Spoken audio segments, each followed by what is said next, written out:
Hindi class में आप सभी लोगों का स्वागत है। बच्चों, आज हम कक्षा 9 में दीपदान एकांकी को पढ़ेंगे। ये एकांकी सबसे अधिक महत्वपूर्ण है, परीक्षा में ये ज़रूर पूछी जाती है। तो अगर आपने अभी तक एकांकी को इसको पढ़ा नहीं है, तो इस वीडियो में हम इसी एकांकी को पढ़ेंगे। तो बच्चों, आप इस वीडियो को आखिरी तक देखिएगा और अगर चैनल को सब्सक्राइब नहीं किया है तो कर लीजिएगा। इसे डॉक्टर राम कुमार वर्मा ने लिखा है। तो हम लोग इसके अब पात्र परिचय को देखते हैं। इसमें क्योंकि ये एकांकी है तो इसमें कुछ पात्र हैं जिन पात्रों का परिचय बहुत आवश्यक है आपको जानना कि इसमें कौन कौन से किरदार हैं। तो पहले इसमें है कुंवर उदय सिंह। मुख्य भूमिका में कुंवर उदय सिंह है। ये चित्तौड़ के स्वर्गीय महाराणा सांगा का सबसे छोटा पुत्र है और यही राज्य के उत्तराधिकारी हैं। आयु 14 वर्ष। चंदन धाय माँ पन्ना का पुत्र है। आयु 13 वर्ष। बनबीर महाराणा सांगा के भाई पृथ्वीराज का दासी पुत्र है। आयु 32 वर्ष। कीरत जूठी पत्तल उठाने वाला नौकर है। आयु 40 वर्ष। कुंवर उदय सिंह पन्ना जो है वो कुंवर उदय सिंह का संरक्षण करने वाली धाय है। चंदन की माँ है। इसकी भी मुख्य भूमिका है इस एकांकी में। आयु 30 वर्ष। सोना रावल स्वरूप सिंह की अत्यंत रूपवती लड़की कुंवर उदय सिंह के साथ खेलने वाली। आयु इसकी 16 साल है और शामली अंतःपुर की परिचारिका है। इसकी आयु 28 वर्ष है। अब हम आगे की एकांकी को देखते हैं। इसका जो काल है, समय है, सन 1536 ईस्वी का ये ऐतिहासिक एकांकी है। समय रात्रि का दूसरा पहर। स्थान कुंवर उदय सिंह का कच्छ चित्तौड़। कच्छ में पूरी सजावट है। दरवाजों पर रेशमी पर्दे पड़े हैं। एक पार्श्व में उदय सिंह की सैया है। सिरहाने पन्ना के बैठने का स्थान है। नेपथ्य में नारियों की सम्मिलित नृत्य ध्वनि और गान जो धीरे धीरे हल्का होता जाता है। उदय सिंह दौड़ता हुआ आता है और पुकारता है, धाय माँ। भीतर से आती हुई पन्ना भीतर से आती हुई, क्या है कुंवर जी? देखकर, अरे रात हो गई और तुमने अभी तक तलवार म्यान में नहीं रखी। धाय माँ, देखो ना कितनी सुंदर सुंदर लड़कियां नाच रही हैं। गीत गाती हुई तुलजा भवानी के सामने नाच रही हैं। चलो देखो ना। मैं नहीं देख सकूंगी लाल। नहीं धाय माँ, थोड़ी देर के लिए चलो ना। नहीं कुंवर, मुझे नाच देखना अच्छा नहीं लगता। क्यों नहीं अच्छा लगता? मैं तो नाचने वाली लड़कियों को बड़ी देर से देखता रहा और वे भी तो मुझे बड़ी देर तक देखती रही। मैं कितना अच्छा हूँ। पन्ना, बहुत अच्छे हो। तुम तो चित्तौड़ के सूरज हो। महाराणा सांगा जी के छोटे कुंवर, सूरज की तरह तुम्हारा उदय हुआ है, तभी तो तुम्हारा नाम कुंवर उदय सिंह रखा गया है। हंसकर, अच्छा ये बात है, पर क्या रात में भी सूरज का उदय होता है? मैं तो रात में भी हंसता खेलता रहता हूँ। पन्ना, दिन में तो चित्तौड़ के सूरज हो कुंवर जी और रात में तुम राजवंश के दीपक हो, महाराणा सांगा के कुल दीपक। कुल दीपक नहीं, तुम मुझे दान ना कर देना धाय माँ। वे नाचने वाली लड़कियां तुलजा भवानी की पूजा में दीप दान करके ही नाच रही हैं। वे दीपक छोटे से कुंड में कैसे नाचते हैं? मचले हुए स्वर में, चलो ना धाय माँ, तुम उनका दीपदान देख लो। जिस तरह उनके दीपक नाचते हैं उसी तरह वे भी नाच रही हैं। मैं इस समय कुछ भी नहीं देखूंगी कुंवर जी। रूठ कर तो जाओ, मैं भी नहीं देखूंगा। मैं उदय सिंह भी नहीं बनूंगा और कुल दीपक भी नहीं, कुछ नहीं बनूंगा। रूठ गए कुंवर, रूठने से राजवंश नहीं चलते। देखो तुम्हारे कपड़ों पर धूल छा रही है। दिन भर तुम तलवार का खेल खेलते रहे हो, थक गए होगे। जाओ सो जाओ, मैं तुम्हारी तलवार अलग रख दूंगी। रूठे हुए स्वर में, मैं तलवार के साथ ही सो जाऊंगा। अभी वो समय नहीं आया कुंवर। चित्तौड़ की रक्षा में तुम्हें तलवार के साथ ही सोना पड़ेगा। रूखे स्वर में, तुम्हें तलवार से डर लगता है? तलवार से डर? चित्तौड़ में तलवार से कोई नहीं डरता कुंवर। जैसे लता में फूल खिलते हैं वैसे ही यहाँ वीरों के हाथों में तलवार खिलती है। उसी तरह रूखे स्वर में, अब मेरा मन बहलाने लगी। तुम नाच देखने नहीं चलती तो मैं भी अकेला चला जाऊंगा। मैं जाता हूँ। जाने को उद्यत होता है। नहीं कुंवर, तुम कभी रात में अकेले नहीं जाओगे। चारों तरफ जहरीले सर्प घूम रहे हैं, किसी समय भी तुम्हें डस सकते हैं। सर्प? कैसे सर्प? तुम नहीं समझोगे कुंवर, जाकर सो जाओ, थक गए होगे। भोजन के लिए मैं जगा लूंगी। नहीं माँ, आज ना भोजन करूंगा और ना अपनी सैया पर ही सोऊंगा। प्रस्थान के लिए उद्यत रोकते हुए, सुनो सुनो कुंवर, उदय सिंह का प्रस्थान। चले गए। कुंवर का रूठना भी मुझे अच्छा लगता है, मना लूंगी। नाच गान दीपदान, इसी से चित्तौड़ की रक्षा होगी। चित्तौड़ में ये बहुत हो चुका, और अब तो बनबीर का राज्य है। नूपुर नाद करते हुए एक किशोरी का प्रवेश। अब सोना और पन्ना के बीच की बातचीत है। सोना, धाय माँ को प्रणाम। कौन? मैं हूँ सोना, रावल स्वरूप सिंह की लड़की। कुंवर जी कहाँ हैं? वे थक गए हैं, सोना चाहते हैं। सोना चाहते हैं? मैं भी तो सोना हूँ। अट्टहास। चुप रह सोना, कुंवर जी रूठ कर चले गए हैं। तुम लोग कुंवर जी को नाच गाने की ओर खींचना चाहती हो। क्या तुलजा भवानी के सामने नाचना कोई बुरी बात है? आज हम लोगों ने दीपदान किया और मन भर नाचा। यूँ नाचती है। कुंवर जी भी तो बड़ी देर तक हमारा नाच देखते रहे। मैं भी उनको देखकर बहुत नाची। उनको हमारा नाच बहुत अच्छा लगा, मुझे भी उनको देखकर बहुत अच्छा लगा। देखो पैरों की ये ताल, नूपुर की झनकार। बस बस सोना, अगर तू रावल जी की लड़की ना होती तो कटार भोग देती। कटार? अट्टहास करती। धाय माँ, तुमने उदय सिंह के सामने तो अपने पुत्र चंदन को भी भुला दिया। रहने दे, जानती नहीं बनबीर का राज्य है।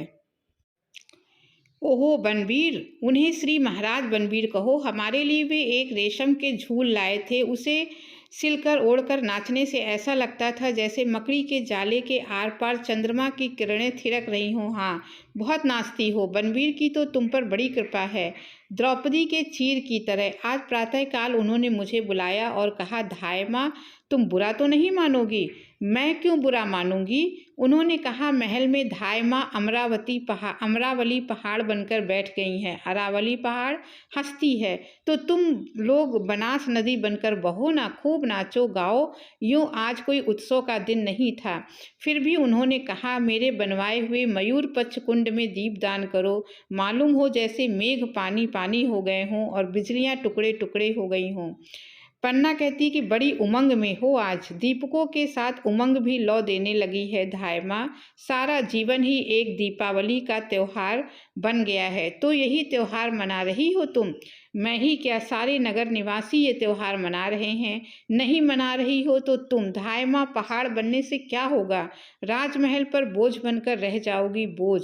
और नदी बनो तो तुम्हारा बहता हुआ बोझ पत्थर भी अपने सिर पर धारण करेंगे। आनंद और मंगल तुम्हारे किनारे होंगे। जीवन का प्रवाह होगा, उमंगों की लहरें होंगी जो उठने में गीत गाएंगी, गिरने में नाच नाचेंगी। बनबीर के अनुग्रह ने तुम्हें पागल बना दिया है सोना। धाय माँ, पागल कौन नहीं, महाराजा विक्रमादित्य अपने 7,000 पहलवानों के साथ पागल हैं।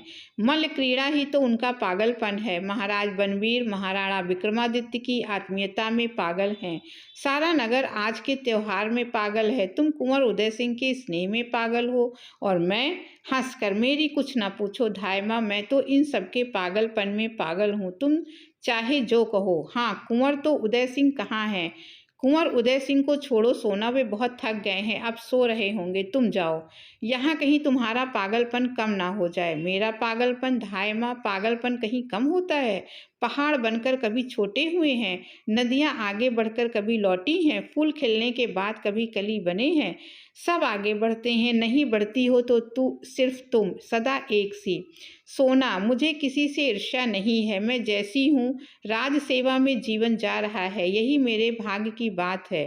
भाग्य? भाग्य तो सबके होता है धाय माँ। नूपुर मेरे पैरों में पड़े हैं तो इनका भी भाग्य है। मेरे पैरों की गति में गीत गाते हैं तो वो इनका भाग्य है। मेरे आगमन का संदेश पहले ही पहुंचा देते हैं तो वो भी इनका भाग्य है। भाग्य तो सबके होता है धाय माँ। तुम नगर के उत्सव में भाग नहीं ले रही हो तो ना लो। महाराज बनबीर का साथ नहीं दे रही हो, ना दो। मैं कौन होती हूँ बीच में बोलने वाली? तो क्या मेरे उत्सव में जाने और ना जाने का संबंध बनबीर की इच्छा से है? कुंवर जी को तो भेज देती। कैसे भेज देती, इतने आदमियों के बीच उसे कैसे भेज देती। महाराज सांगा के वंश के एक वही तो उजाले हैं। महाराज रतन सिंह 3 ही वर्ष राज करके सूर्यलोक चले गए। विक्रमादित्य भी बनवीर की कूटनीति से अधिक दिनों तक। धाय माँ, तुम विद्रोह की बात करती हो। आंधी में आग की लपटें तेज हो जाती हैं सोना, तुम भी उसी आंधी में लड़खड़ा कर गिरोगी। तुम्हारे सारे नुपुर बिखर जाएंगे। ना जाने किस हवा का झोंका तुम्हारे इन गीत की लहरों को निगल जाएगा। चित्तौड़ रास रंग की भूमि नहीं है, जौहर की भूमि है। यहाँ आग की लपटें नाचती हैं, सोना जैसी रावल की लड़कियाँ नहीं। क्रोध से चीख कर, धाय माँ, तोड़ो ये नूपुर। यहाँ का त्योहार आत्म बलिदान है। यहाँ का गीत मातृभूमि की वेदना का गीत है। उसे सुनो और समझो। शांत स्वर में, समझ लिया धाय माँ, तो यहाँ से जाओ। सोना धीरे धीरे प्रस्थान, उसके नूपुर धीरे धीरे बसते हुए दूर तक सुनाई पड़ते हैं। अंधेरी रात, ये रास रंग, नगर के सब लोगों का जमाव, कुंवर उदय सिंह के लिए बुलावा, ये सब क्या है? चंदन का प्रवेश। चंदन पन्ना का पुत्र है। अब यहाँ पर आगे चंदन और पन्ना की बातचीत है।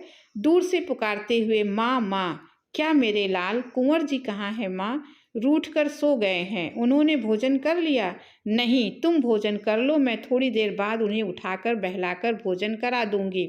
मुझे अकेले भोजन करना अच्छा ना लगेगा माँ। भोजन कर लो मेरे चंदन, मेरे लाल। सज्जा ने तुम्हारे लिए अच्छा भोजन बनाया है, तुम्हें अच्छी अच्छी बातें सुनाती हुई भोजन करा देगी। मैं अभी अभी आती हूँ। तुम्हारी माला टूट गई है, उसी को ठीक कर रही हूँ, बस थोड़े दाने और रह गए हैं। माँ, कल कुंवर जी की माला को ठीक कर देना, वो भी टूट रही है। सोना ने उसे पकड़कर खींच लिया था। अच्छा चंदन, वो भी ठीक कर दूंगी। चंदन का प्रस्थान। एकाएक घर की कुछ चीज़ों के गिरने की धमक, शीघ्रता से शामली का प्रवेश। चीख कर पुकारती हुई, धाय माँ, धाय माँ। कौन कौन? शामली। बिगड़ते हुए, धाय माँ, धाय माँ, कुंवर जी कहाँ हैं? कुंवर जी कहाँ हैं? क्यों, कुंवर जी को क्या हुआ? उनका जीवन संकट में है। कहाँ, कैसे? ये तुम क्या कह रही हो? उनका जीवन बचाओ धाय माँ। चीख कर, शामली कहाँ है कुंवर जी? अंदर की तरफ भागती है बिलखते हुए। हाय, सर्वनाश हो रहा है। क्या मेवाड़ को ऐसे ही दिन देखने थे? हाय, क्या हो रहा है? तुलजा भवानी, तुम चित्तौड़ की देवी हो, कैसे कहूँ कि तुम्हारे त्रिशूल में अब शक्ति नहीं रही। मेवाड़ का भाग्य फिर प्रवेश कर सो रहा है। मेरा कुंवर सो रहा है। कहीं तो कुछ नहीं हुआ। कुंवर रूठ गए थे, वे तलवार लिए भूमि पर ही सो गए। मेरे कुंवर को कुछ नहीं हुआ। कुंवर अच्छे हैं, तुलजा भवानी कुशल करे। पर धाय माँ, महाराणा विक्रमादित्य जी की हत्या हो गई। चीख कर, महाराणा की हत्या हो गई? किसने की? बनवीर ने। महाराणा सो रहे थे, उसने अवसर पाकर उसकी छाती में तलवार भोंक दी। चीख कर, हाय, महाराणा विक्रमादित्य जी सिसकने लगती है। बनवीर ने नगर भर में आज नाच गाने का त्योहार मनवाया, जिससे नगर निवासियों का ध्यान नाच रंग में ही रहे। मौका देखकर वो राजमहल गया। अंतःपुर में वो आता जाता था, किसी ने रोका नहीं। उसने महाराणा के कमरे में जाकर उनकी हत्या कर दी। सिसकियां लेने लगती है स्थिर होकर। आज कुसमय रासरंग की बात सुनकर मेरे मन में शंका हुई थी, इसीलिए मैंने कुंवर जी को वहां जाने से रोक दिया था। संभव था कि कुंवर जी वहां जाते तो बनवीर अपने सहायकों से कोई कांड रच देता। इसीलिए मैं दौड़ी आई हूँ धाय माँ। लोगों ने बनवीर को कहते सुना है कि वो कुंवर उदय सिंह की भी सिंहासन का अधिकारी समझकर जीवित रहने नहीं देगा। वह निष्कंटक राज करेगा धाय माँ। विलासी और अत्याचारी राजा कभी निष्कंटक राज नहीं कर सकता। लेकिन रक्त से भीगी तलवार लेकर वो सीना ताने हुए महल में गया है। लोगों ने उसे पकड़ा नहीं, सैनिक चुपचाप देखते ही रहे। सैनिकों को उसने अपनी तरफ मिला लिया है। लोग उससे डरते हैं। महाराणा विक्रमादित्य का राज भी तो ऐसा नहीं था कि लोग उनसे प्रेम रखते। उनके पहलवानों की सहायता से राज नहीं चल सकता। सभी सामंत महाराणा से असंतुष्ट थे। पन्ना, अब क्या होगा? थोड़ी देर के बाद वो कुंवर जी को मारने आएगा। आज की रात बहुत अशुभ है। आज की रात में ही वो अपने को पूरा महाराणा बना लेना चाहता है। किसी तरह से भी कुंवर जी की रक्षा होनी चाहिए धाय माँ। कुंवर जी की रक्षा? सोचते हुए, कुंवर जी की रक्षा अवश्य होगी, अवश्य होगी। अब मेवाड़ का उत्तराधिकारी एक वही तो राजपूत रक्त है। दासी पुत्र बनवीर को चित्तौड़ सहन नहीं कर सकेगा। ये तो आगे की बात है, पर तुम कुंवर जी की रक्षा किस तरह करोगी? मैं इस अंधेरी रात में ही उसे लेकर कुंभलगढ़ भाग जाऊंगी। और चंदन कहाँ रहेगा? जहाँ भगवती तुलजा उसे रखेंगी। मेरे महाराणा का नमक मेरे रक्त से भी महान है। नमक से रक्त बनता है, रक्त से नमक नहीं। धन्य हो धाय माँ, पर तुम नहीं भाग सकोगी। तुम महलों से निकल भी नहीं सकोगी। आते समय मैंने देखा था कि बनवीर के सैनिक तुम्हारा महल घेरने आ रहे थे। एक और तो तुम्हारा महल घिर ही चुका था। हाँ, एक भगवान एक लिंग, अब क्या होगा? जैसे भी हो कुंवर जी की रक्षा तुम्हें करनी ही है। मुझे सैनिकों की सहायता नहीं मिल सकती? सैनिक तो उसके हैं धाय माँ, और सामंत, उसमें इतना साहस नहीं है। जोर से दरवाजे पर कौन है? कीरत का प्रवेश। अन्नदाता कीरत बारी हो, धाय माँ के चरण लागो। कीरत तुम हो? बाहर तो कोई नहीं है। अन्नदाता, बाहर सिपाहियों का डेरा लग रहा है। जान नहीं पड़ता अन्नदाता कि आधी रात को ये क्या हो रहा है। पैड़े में किसी का भी पैसार नहीं हो पाता। मैं तो चरण सेवक हूँ, इसीलिए कुछ नहीं बोला। कोई कुछ नहीं बोला नहीं। तुम बेखटके चले आए। अन्नदाता, मैं तो जूठी पत्तल उठाता हूँ, कोई माल मत्ता तो मेरे पास नहीं है। टोकरी है और उसमें पत्ते हैं। कुंवर जी जो ब्यालू कर ली धाय माँ, मैं जूठन पा लूँ? नहीं, कुंवर जू जुग जुग जिए धाय माँ। जब मैं कुंवर जू यूंदी से आए हैं तब से सगरे महल में उजियारा फैल गया है। राणा विक्रमादित्य जब हर भजन करेंगे तो धाय माँ अपना चीर छतर कुंवर जी को ही तो सौंपेंगे। सच जानो धाय माँ, मैं तो उनके लिए अपनी जान तक हाजिर कर सकता हूँ। ठहर कर। धाय माँ कुछ सोच रही हैं? चौंक कर आए। हाँ, मैं सोच रही हूँ शामली से, तुम बाहर जाकर देखो सिपाही कहाँ कहाँ खड़े हैं, कितने सिपाही हैं। बहुत अच्छा धाय माँ, मैं जाती हूँ। प्रस्थान। ओ कीरत, तुम कुंवर जी को बहुत प्यार करते हो? अन्नदाता, प्यार कहने में जबान पर कैसे आवे। यो तो दिल की बात है, मौके पे ही देखा जाता है। और कहने को तो मैं कह चुका हूँ कि उनके लिए अपनी जान तक हाजिर कर सकता हूँ। तो वो मौका आ गया है कीरत। मौका? कैसा मौका? कुंवर जी को बचाने का। कौन से सिर पे भैरू बाबा की आंख चढ़ी है जो कुंवर जी का बाल बांका कर सके? और कीरत के रहते धाय माँ हंसी तो नहीं कर रही? अन्नदाता, नहीं कीरत, हंसी का समय नहीं है। कुंवर जी के प्राण संकट में है। हुक्म दे अन्नदाता। अच्छा तो सुनो, तुम बारी हो, तुम्हें बाहर जाने से कोई नहीं रोकेगा। तुम तो टोकरी में जूठी पत्तल उठा के जाते ही हो। ठीक कहती हैं अन्नदाता, आते वक्त भी किसी ने नहीं रोका। तो तुम कुंवर जी को टोकरी में लिटाकर उन पर गीली पत्तलें डालकर महल से बाहर निकल जाओ। वाह, अन्नदाता ने खूब सोचा। मैं ऐसे निकल जाऊंगा कि सिपाही लोग मुंह देखते ही रह जाएंगे। तो कुंवर जू कहाँ हैं? सो रहे हैं, आज भूमि पर ही सो गए। उन्हें धीरे से उठाकर अपनी टोकरी में सुला लेना, वे जागने ना पाएं। बहुत अच्छा अन्नदाता। कुंवर जू कहाँ हैं? मेरे कमरे में नीचे ही सो गए हैं। तुम्हारी टोकरी तो काफी बड़ी है। अन्नदाता, आपके जस ने ही तो मेरी टोकरी बड़ी कर दी है। सारे राजमहल की पत्तलें छोटी टोकरी में कैसे आ सकती हैं? और अन्नदाता, आज तो बनवीर के साथ बहुत सामंतों ने खाया है। मैंने भी सोचा आज बड़ी टोकरी ले चलूं, सो वही ले आया हूँ। और हाँ, कुंवर जी को लेकर तुम बेरिस नदी के किनारे मिलना, वहाँ जहाँ शमशान है। ठीक है अन्नदाता, वहीं मिलूंगा। वहाँ मुझ पे किसी भी आदमी की नज़र ना पड़ेगी।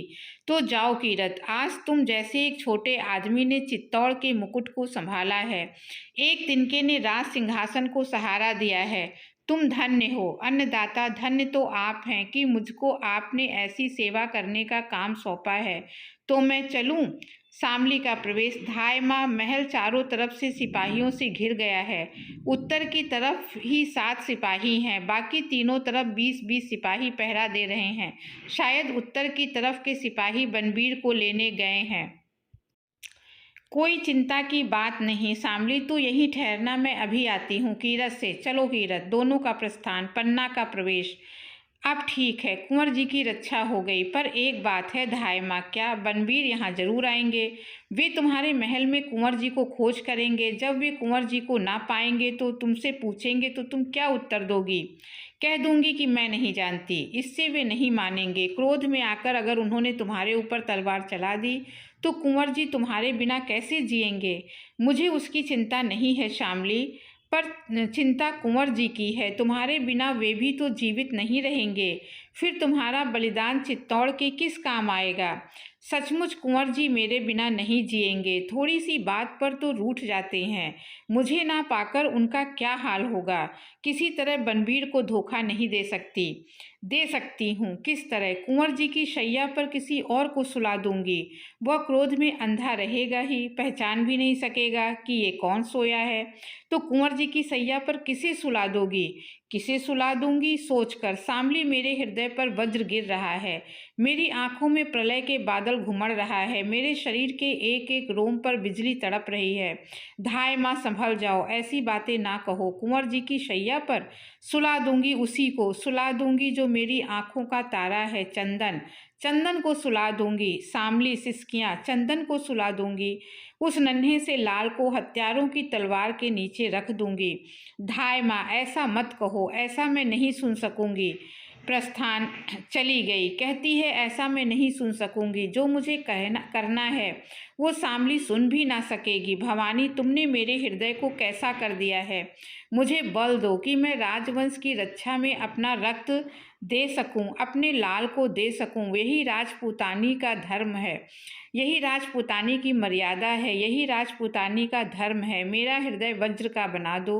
माता के हृदय के स्थान पर पत्थर बना दो, जिससे ममता का स्रोत बंद हो जाए। भवानी, मैं चित्तौड़ की सच्ची नारी बनूं। नेपथ्य में चंदन का स्वर, माँ माँ माँ। चंदन का प्रवेश। माँ देखो, मेरे पैर में चोट लग गई, ये रक्त निकल रहा है। कहाँ रक्त निकल रहा है? लाओ देखूं मेरे लाल। ओहो, अंगूठे में चोट कैसे लगी? रक्त निकल रहा है। कितना रक्त निकल रहा है? लाओ इसे बांध दूं। अपनी साड़ी से कपड़े का टुकड़ा फाड़ती है। पैर सीधा करो। हाँ ठीक, इसे बांध देती हूँ। बांधते हुए, ये चोट कैसे लगी लाल? माँ, मैं जैसे ही भोजन करके उठा, माँ सज्जा ने कहा कि महल के चारों तरफ सिपाही इकट्ठे हो रहे हैं। मैं देखने के लिए ऊपर झरोखे में चढ़ गया। अंधेरे में कुछ दिखाई नहीं दिया। जैसे ही मैं नीचे कूदा, एक टूटा हुआ शीशा अंधेरे में चुभ गया। कोई बात नहीं है माँ, रक्त तो निकला ही करता है। पर ये सिपाही महल के चारों तरफ क्यों इकट्ठे हो रहे हैं? आज नाच रंग का दिन है ना, वही सब देखने के लिए आए होंगे, या फिर सोना ने उन्हें बुलाया होगा। वो नीचे नाच रही होगी। माँ, सोना अच्छी लड़की नहीं है। मैं कल उससे कहूँगा माँ कि कुंवर जी को अपना नाच ना दिखाया करे। उनका मन आखेट करने में नहीं लगता। मैं भी उसे समझा दूंगी। चंदन, कुंवर जी कहाँ है माँ? आज भोजन में भी साथ नहीं चले। कहीं सो रहे होंगे। तब से सो रहे हैं माँ। कुंवर जी को ज्यादा नींद क्यों आती है? मैं देखूं कहाँ सो रहे हैं। बुरा मानकर कहीं सो रहे होंगे। सोना ने ही उन्हें बुरा मानना सिखला दिया माँ। नहीं तो कुंवर जी पहले कभी बुरा नहीं मानते। खेल खेल में भी बुरा नहीं मानते थे। आज खेलते थे, साथ खाते थे, आज अकेले कुछ खाया नहीं गया माँ। तो चलो चंदन, मैं तुम्हें जी भर के खिला दूँ। अब कुंवर जी के साथ ही कल खाऊंगा माँ। कल हम दोनों साथ बैठेंगे। तुम प्रेम परोस कर खिलाना। कल खूब खाऊंगा माँ। कुंवर जी से भी ज़्यादा कहते हैं कि मैं उससे ज़्यादा खाता हूँ। अब कल से ये कहना भूल जाएंगे। हंसता है। क्यों माँ? ठीक है लाल। माँ अच्छी तरह से क्यों नहीं बोलती? तुम्हारी आंखों में पानी कैसा? तुम्हारी आंखों में कहाँ चंदन? पानी कहाँ? और तुम्हारे अंगूठे से रक्त की धार बहे, मेरी आंखों से एक बूंद पानी भी ना निकले। ओ माँ, तुम तो बातें करने में बड़ी अच्छी हो। जब मैं बड़ा होकर बहुत सी जागीरें जीतूंगा तो तुम्हारे लिए एक मंदिर बनवाऊंगा।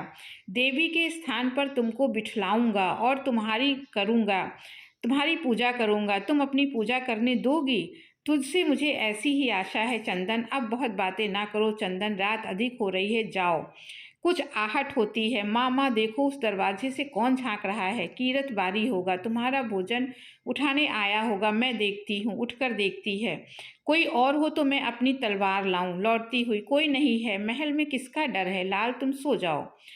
कहाँ सोऊं? सज्जा तो अभी रसोईघर में ही होगी। मेरी सैया ठीक ना की होगी तो तुम कुंवर जी की सैया पर सो जाओ। सैया ठीक होने पर तुम्हें उस पर लिटा दूंगी। तुम बहुत अच्छी हो माँ। आज कुंवर जी की सैया पर लेट कर देखूं।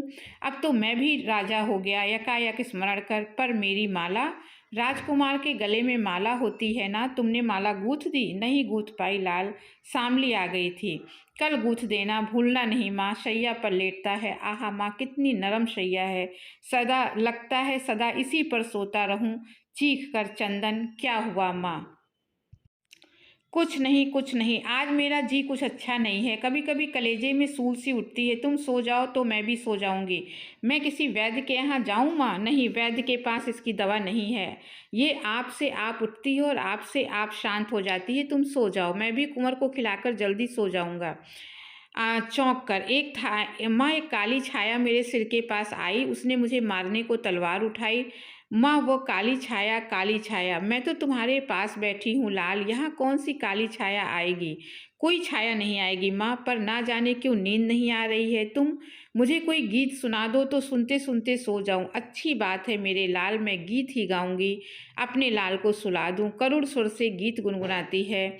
उड़ जा रे पखेरुआ सांझ पड़ी, चार पहर बाटेला ज्यों ही मेड़िया खड़ी ये खड़ी। उड़ जा पखेरुआ सांझ पड़ी, डब डब भरिया नैन गिरे दड़ा, लग रही झड़ी ये झड़ी। उड़ जा रहे पखेरुआ सांझ पड़ी, तेरी फिक्र हूँ भई दीवानी, मुश्किल घड़ी ए घड़ी। उड़ जा पखेरुआ। धीरे धीरे गाना समाप्त होता है। फिर पुकारती है चंदन। चंदन के ना बोलने पर पन्ना अलग हटकर जोर से सिसकी लेती है। मेरा लाल सो गया। मैंने अपने लाल को ऐसी निद्रा में सुला दिया कि अब ये ना उठेगा। सिसकियाँ लेती है। ओ पन्ना, तूने अपने भोले बच्चे के साथ कपट किया है। तूने अंगारों की सेज पर अपने फूल से लाल को सुला दिया है। तू सरपिड़ी है सरपिड़ी, जो अपने ही बच्चे को खा डालती है। जानबूझकर अपने पुत्र की हत्या कराने जा रही है। हाय अभागिन माँ, संसार में तेरा जन्म होने को था। सिसकियाँ लेती है। फिर चंदन को संबोधित करते हुए, लाल, तुम्हारी माला मैं नहीं गूंथ सकी। तुम्हारा जीवन अधूरा होने जा रहा है तो माला कैसे पूरी होती? सिसकिया, आज तुम भूखे ही रह गए मेरे लाल। आज अंतिम दिन मैं तुम्हें अपने हाथों से भोजन भी ना करा सकी। तुम क्या जानो कि कल तुम और कुंवर साथ साथ कैसे भोजन करोगे। कहते थे कल तुम परोस कर खिलाना, अब मैं किसे खिलाऊंगी? चंदन, सिसकियाँ, तुम्हारे अंगूठे से रक्त की धारा बही, अब हृदय से रक्त की धारा बहेगी तो मैं कैसे रोक सकूंगी? मेरे लाल, मेरे चंदन, जाओ ये रक्त धारा अपनी मातृभूमि पर चढ़ा दो। आज मैंने भी दीपदान किया है, दीपदान, अपने जीवन का दीप मैंने रक्त की धारा पर तैरा दिया है। ऐसा दीपदान भी किसी ने किया है? एक बार तुम्हारा मुख देख लूं, कैसा सुंदर और भोला मुख है। सिसकियाँ लेती है। बनबीर, एकाएक भड़बड़ाहट की आवाज़ होती है। हाथ में तलवार लिए बनबीर आता है। मद्य पीने से उसके शब्द लड़खड़ा रहे हैं। पन्ना, महाराज बनबीर, सारे राजपुताने में एक ही धाय माँ है पन्ना, सबसे अच्छी। मैं ऐसी धाय माँ को प्रणाम करने आया हूँ। रुक कर, ए धाय माँ की आंखों में आंसू? नहीं, आंसू नहीं है। आज मेरे कुंवर बिना भोजन किए ही सो गए। आज के दिन भोजन नहीं किया? अरे आज तो उत्सव का दिन है, आनंद का दिन है, अट्टहास करता है। मेरे महल में 300 सामंतों ने भोजन किया। आज कीरत की टोकरी नहीं देखती? भोजन उठाते उठाते वो जिंदगी भर के लिए थक गया होगा। हंसता है, जिंदगी भर के लिए तो कहाँ है कुंवर उदय सिंह? मैं उन्हें अपने हाथ से भोजन करा दूं। कुंवर सो गए हैं, वे किसी के हाथ से भोजन नहीं करते, मैं ही उन्हें खिला दूंगी। धाय माँ हो ना पन्ना, आज तुमने सोना का नाच नहीं देखा? ओ कितना अच्छा नाचती है। मैंने उससे कह दिया था कि वह कुंवर उदय सिंह को और धाय माँ को अपना नाच दिखला दे। वह आई थी, शायद तुम्ही ने उसे भेजा था, पर कुंवर जी का जी अच्छा नहीं था, इसीलिए मैंने उसे नहीं भेजा। जी अच्छा नहीं था और आज का दीपदान भी तुमने नहीं देखा? मेरे लिए दीपदान देखने की बात नहीं, करने की बात है। ठीक है, धाय माँ तो मंगल कामनाओं की देवी हैं। वे दीपदान करके चित्तौड़ का कल्याण करेंगी, मैं भी चित्तौड़ का कल्याण करूँगा। एक बात और कहूँ पन्ना, मैं तुम्हें मारवाड़ में एक जागीर देना चाहता हूँ। वहाँ तुम्हारे लिए तुलजा भवानी का मंदिर बनेगा। मंदिर, सारे लोग तुम्हें श्रद्धा से देखेंगे। तुलजा भवानी में और तुम में कोई अंतर भी ना होगा। तुम ही देवी के उस मंदिर में रहोगी, लोग तुम्हारी पूजा करेंगे। पन्ना चीख कर, बनबीर, अट्टहास कर, महाराज बनबीर नहीं कहा? मेरे कहने भर से तुम देवी हो गई? महाराज बनबीर को बनबीर कहने लगी। हंसता है, देवी को प्रणाम। देखो अब मैं तुम्हें मोह ममता से दूर रहना होगा। तुम कुंवर उदय सिंह को मुझे दे दोगी और मैं उसे ये तलवार दूंगा। तलवार खींच लेता है। ऐ तलवार, इस पर रक्त क्यों लगा है? रक्त तो तलवार की शोभा है पन्ना, वो अनंत सुहाग से भरी है, ये तो उसके सिंदूर की रेखा है। बिना रक्त के तलवार भी कभी तलवार कहला सकती है। ये तलवार म्यान में रख लो महाराज। क्या तुम्हें भय लगता है? चित्तौड़ में तलवार से किसी को भय नहीं लगता। ढाई माह होने पर तुम में इतनी ममता भर गई कि तलवार नहीं देख सकती। पन्ना, तलवार आसानी से म्यान के भीतर नहीं जाती। आधी रात हो चुकी है महाराज बनवीर, विश्राम करो। विश्राम मैं करूं? बनवीर, जिसे राजलक्ष्मी को पाने के लिए दूर तक की यात्रा करनी है, मैं अपने साथ कुंवर उदय सिंह को भी ले जाना चाहता हूँ। ये नहीं होगा, ये नहीं होगा महाराज बनवीर। जागीर नहीं चाहती? नहीं तो उदय सिंह के बदले जो मांगो दिया जाएगा। राजपुतानी व्यापार नहीं करती महाराज, वो या तो रणभूमि पर चढ़ती है या चिता पर। दो में से किसी पर भी तुम नहीं चढ़ सकोगी। तुम्हारा महल सैनिकों से घिरा है। सैनिकों को किसने आज्ञा दी? महाराज विक्रमादित्य। बीच में ही, वे अब इस संसार में नहीं है पन्ना। उन्होंने रक्त की नदी पार कर ली है। उसी रक्त की लहर मेरी तलवार पर है। ओह बनवीर, हत्यारा बनवीर।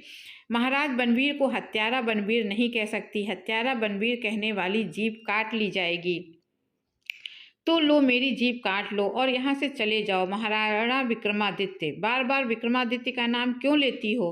प्रेतों और पिशाचों को वो नाम लेने दो। यदि मेरा लेना है तो जय जयकार के साथ नाम लो। धिक्कार है बनवीर, तुम्हारी माँ ने तुम्हें जन्म देते ही क्यों ना मार डाला। चुप रह धाय। कहाँ है उदय सिंह? तू उदय सिंह को छू भी नहीं सकता। नीच नारकी, महाराणा विक्रमादित्य की हत्या के बाद तू उदय सिंह को देख भी नहीं सकता। मैं नहीं देखूंगा, मेरी तलवार देखेगी। विक्रम के रक्त से सनी हुई तलवार अब उदय सिंह के रक्त से धोई जाएगी। ओ क्रूर बनवीर, तुम तो उदय सिंह के संरक्षक थे। रक्षा के बदले क्या तुम उसकी हत्या करोगे? नहीं नहीं, ये नहीं हो सकता, ये नहीं हो सकता। महाराज बनवीर, तुम राज्य करो चित्तौड़ पर, मेवाड़ पर, सारे राजपुताने पर राज्य करो, पर कुंवर उदय सिंह को छोड़ दो। मैं उसे लेकर सन्यासिनी हो जाऊंगी, तीर्थ में वास करूंगी। तुम्हारा मुकुट तुम्हारे माथे पर रहे, पर मेरा कुंवर भी मेरी गोद में रहे। बनवीर, महाराणा बनवीर, मुझे ये भिक्षा दे दो। दूर हट दासी, ये नाटक बहुत देख चुका हूँ। उदय सिंह की हत्या ही तो मेरे राज सिंहासन की सीढ़ी होगी। जब तक वह जीवित है तब तक सिंहासन मेरा नहीं होगा। तू मेरे सामने से दूर हट जा। मैं नहीं हटूंगी, अपने कुंवर की शैया से दूर नहीं हटूंगी। उदय सिंह को सुला दिया है जिससे उसे मरने का कष्ट ना हो। उसका मुख ढक दिया है। वाह रे धाय माँ, बालक के मरने में भी ममता का ध्यान रखती है। तीव्रता से शैया से दूर हट पन्ना, मैं उसे चिर निद्रा में सुला दूं। पन्ना साहस से, नहीं, ऐसा नहीं होगा। क्रूर नराधम नारकी, ले मेरी कटार का प्रसाद ले। आक्रमण करती है। उसकी चोट बनवीर की ढाल पर सुनाई पड़ती है। क्रूर अट्टहास करता है। हा हा हा। दासी छत्राणी, कर लिया कटार का वार। ये कटार मेरे हाथ में है, अब किससे वार करोगी? अब तुझे भी समाप्त कर दूं, लेकिन स्त्री पर हाथ नहीं उठाऊंगा। अबोध सोते हुए बालक पर हाथ उठाते तेरा हृदय तुझे नहीं धिक्कारता पापी? शैया के समीप जाकर, यही है मेरी मार्ग का कंटक। आज मेरे नगर में स्त्रियों ने दीप दान किया है, मैं भी यमराज को इस दीपक का दान करूंगा। यमराज, लो इस दीपक को, ये मेरा दीप दान है। तलवार से उदय के धोखे में चंदन पर जोर से तलवार का प्रहार करता है। पन्ना जोर से चीखकर मूर्छित हो जाती है। कमरे में मंद लौ से दीपक जलता रहता है। तो बच्चों, इस प्रकार से ये कहानी बहुत ही मार्मिक है, जिसमें उदय सिंह की जो धाय माँ है, पालन करने वाली जो माता है पन्ना, वो उदय सिंह की रक्षा करने के लिए वो अपने बेटे को मृत्यु की शैया पर सुला देती है। तो आपको पूरा एकांकी अच्छे से समझ में आ गया होगा। अच्छी लगी हो तो सब्सक्राइब करिएगा। अब अगले वीडियो में फिर किसी टॉपिक के साथ मिलेंगे, तब तक के लिए धन्यवाद।